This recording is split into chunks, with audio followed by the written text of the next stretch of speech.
Magmagaling ka man sa Kongreso, titiyakin ng maraming tao na pagbabayaran mo ang pagiging kriminal mo, Castro. Ito ang naging iisang panawagan ng maraming Pilipino na tuluyan ng makulong at maghimas ng rehas ang ACT Teacher Party List Representative na si Franz Castro matapos patunayan ng Davao Court na convicted ito sa kasong child abuse at ilang pang mga akusado kasama ang dating congressman na si Saturo Ocampo. Isa sa pinaka-kontrobersyal na mambabatas ng House of Representatives na si ACT Teacher Party List Representative Franz Castro ang ngayon binubulabog ng maraming Pilipino dahil sa pagkaka-contempt nito sa Chief of Staff ni Vice President Sara Duterte na si Attorney Zuleika Lopez, isa sa mga veteran lawyer at investigator ng Ombudsman ng Mindanao. Marami sa kanila ang tila hindi makapagpigil at halos mura-murahin online ang nasabing representative ng ACT Teacher dahil sa kanyang pagyayabang sa Kongreso. Ngunit kapalit ng kanyang tila kahambugan na ipinakita sa publiko, bumuwelta na ang 75th Infantry Battalion ng Philippine Army at dito'y pinatunayang dapat maghimas na ng rehas si Franz Castro dahil sa pinal na desisyon na ibinaba ng Davao Court laban sa kanya at kay Saturo Ocampo matapos mapatunayan na totoo at ito'y umabuso ng karapatan ng mga bata. Sa isang pahayag, nanindigan ng 75th Battalion ng Philippine Army na hindi dapat pinalalagpas ng pamahalaan ang mga ganitong klaseng aktibidades ng tila nagpapakilalang representative sa Kongreso, gayong ito pala ang isa sa mga frontrunners ng mga rebeldeng grupo sa Kongreso. Sa katunayan, inilabas na ng 75th Infantry Battalion ng Philippine Army sa kanilang official Facebook page ang opisyal na video kung saan tunay na magdidiin sa pagiging convicted criminal ni Franz Castro.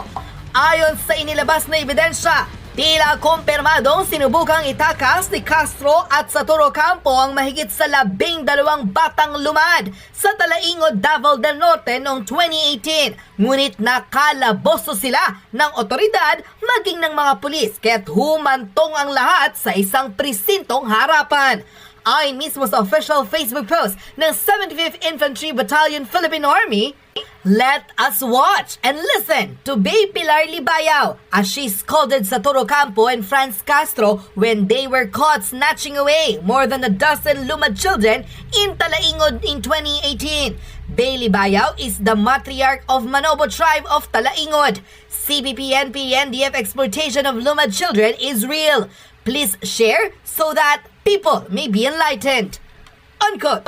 Ayon sa sandatahang lakas ng Pilipinas, totoo at hindi imbento ang mga akusasyon laban kay Castro, kaya't hinatulan na itong guilty sa kaso ng child abuse sa Davao Court, kung saan dito'y nahuli sila ni Saturo Ocampo na sinubukang itakas ang higit sa 12 batang lumad sa munisipyo ng Talaingod, Davao del Norte noong 2018.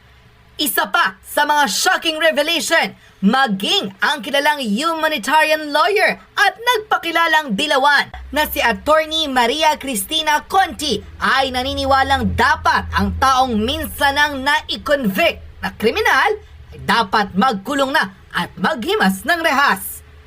Panoorin ang buong video kung saan kinilabutan ang maraming netizen sa pagsisiwalat ng 75th Infantry Battalion ng Philippine Army at paglalabas ng mga ebidensyang magdidiin lalo sa kaso ni Franz Castro, kung saan mas lalong umingay ang panawagan na dapat ay makulong na raw ito at mapalayas na sa Kongreso. Panoorin ang full video. Attorney Conti,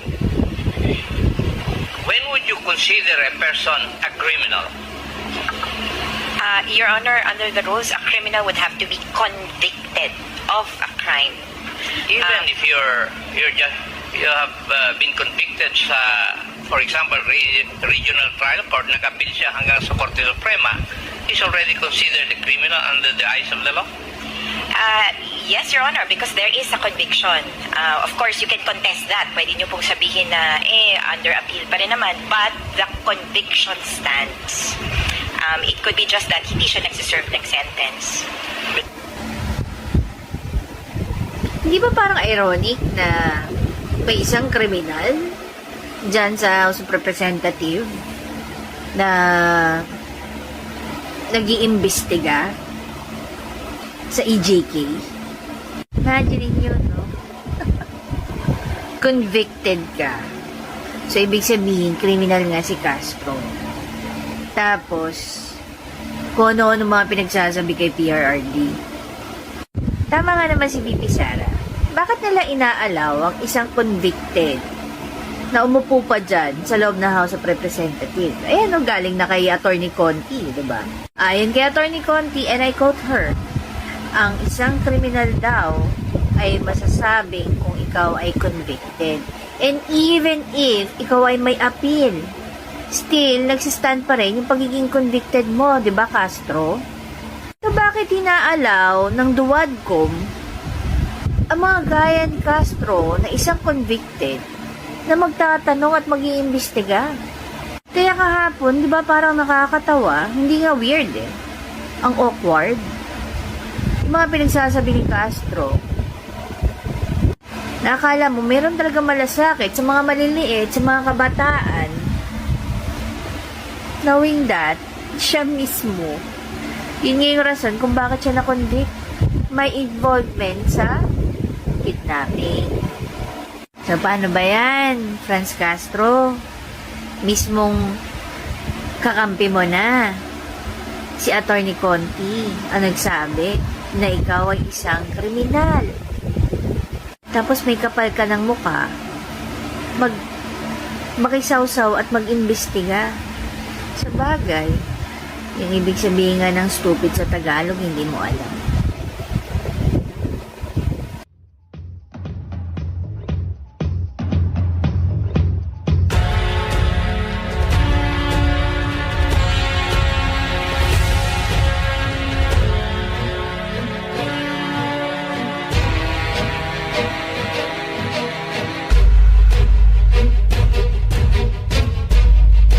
Pwede pampatay. Ano man na?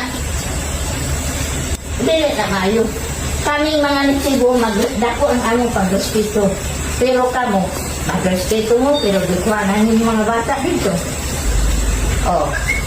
Dili mo ka na ang kinaya. Dili mo, tama na hindi dato giban ang magsabot mo. Tama na hindi ang paggamit sa amuan. Maayos ka nag-altumos bukid. Suportahan din ang mga nagtibo. Di minsan ang mga bata. Di minsan pa ba ito nawa may giras bukid? Oh. Kano ka na doon mga bata dito? Way giras bukid. O di mo saka ang idios. Walay kasamok sa bukid. Ingat kami. Sa tinudan ako, nag-abot na ko 73 years giras bukid. Pero wa kakadara. Gihirom lang namo kani adto pa. Wa na gidarang mga bata. Unya karon na lang pud panayaw nga di kas ubos. Ang panayaw diri sa amo gikan sa bukid. Di namo hudton ang dili hudton ang mga bata. Pati ang pamilya, tanawa karon. Na dito mga tao. Ay kun ninyo ang nag-adto saran kailan ako nagtanan. Pero alam ko walang ko magsaba. Kayo man ka, tanawa. Nanay mga advertise sa radyo nga sayaw-sayaw ang mga naitibod ito kan manghayo o suportas ka inason. Hibaw anamo ma.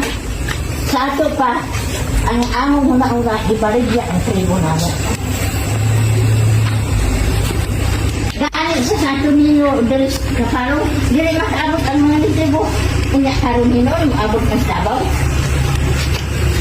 Dili na po yun. Nangunguha ba mga bata sa lain-lain grupo? Wala. Nakaadto misagong kung na-invitation sa kuha dito, governor. Pero dili mo imbita, dili mo maadto. Mura na ang bakililimos ang taga-bukid, dili, pwede.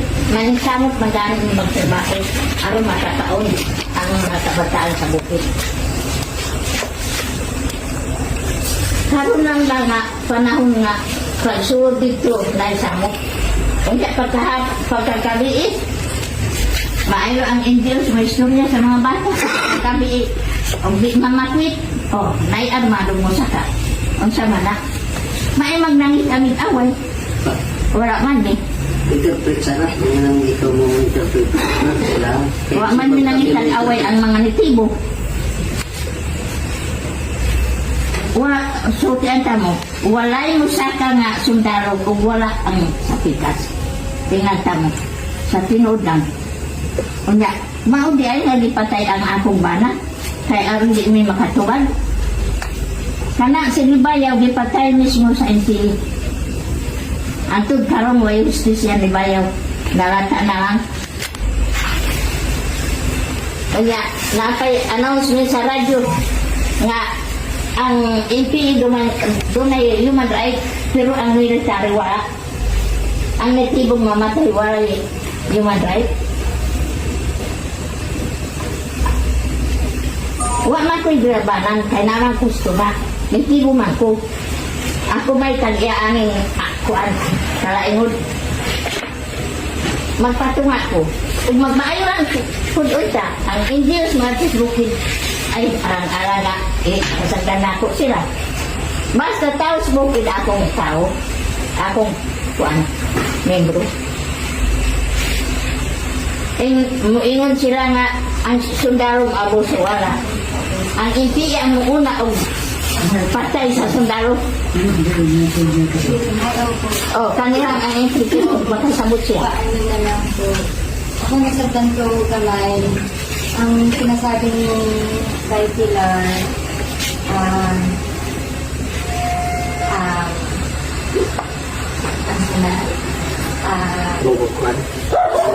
Bahala na untang adlaw. Gaya na, sama ka na sa kuang da, nga inyo kawat ng mga bata. hindi po kami nagkawat ng mga bata. Siguro, sila po nagpa-rescue sa Amoras, yung mga teachers. Nagsasabi po ko ng tinuod. Kaya, tapos po kami, nakipag-usap po kami sa governor, kay mayor, kanang government agencies, siya lang head po ni bago po mahitabo itong pangyayari na to. Kaso karoon lang po, biglaan po. Tapos bago po kumagsaka, nag-text po ako sa mayor, sa governor, sa talan po na pwedeng i-text para po magpatabang. Pero hindi ko na po nahulat yung reply nila.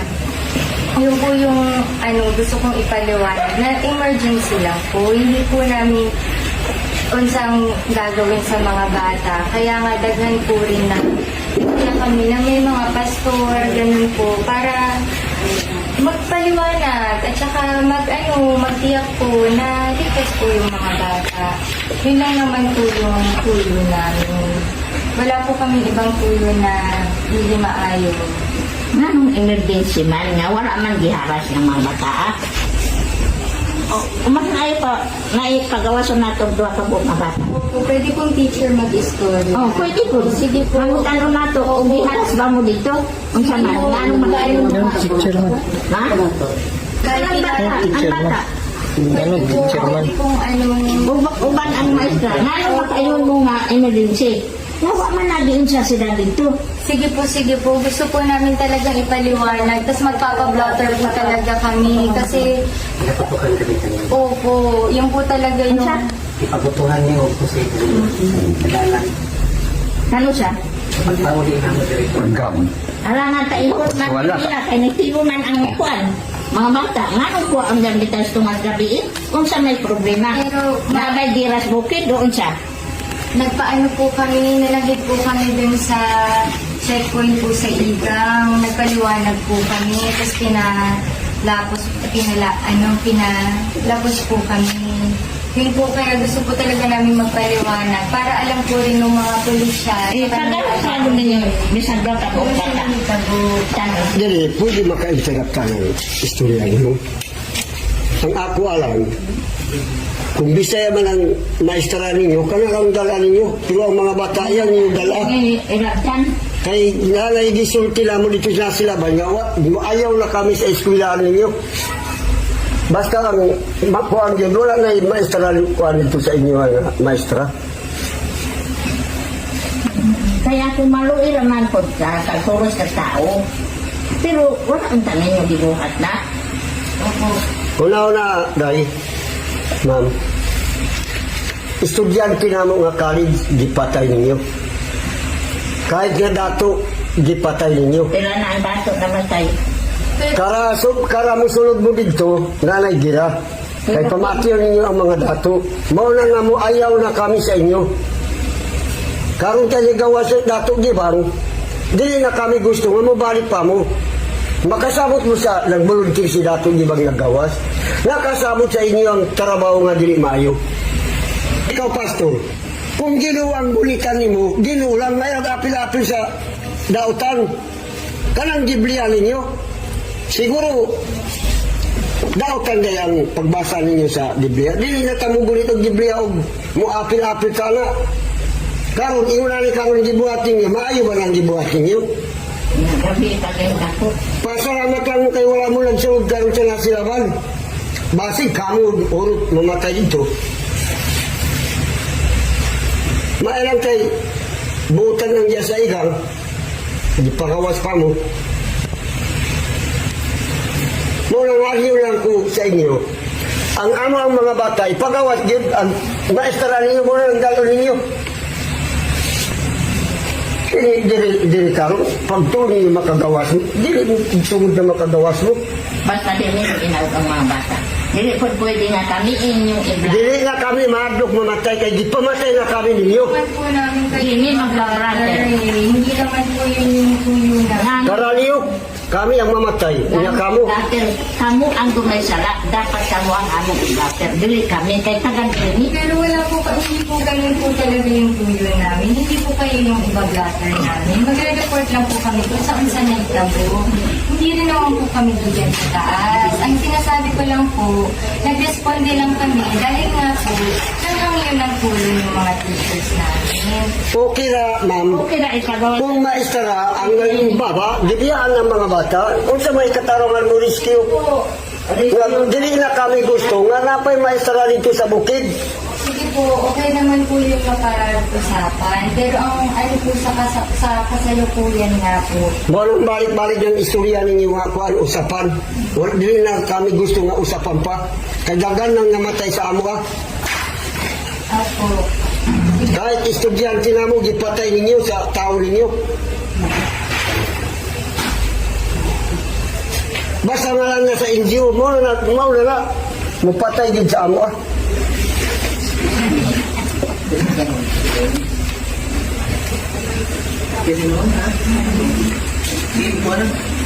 Bye.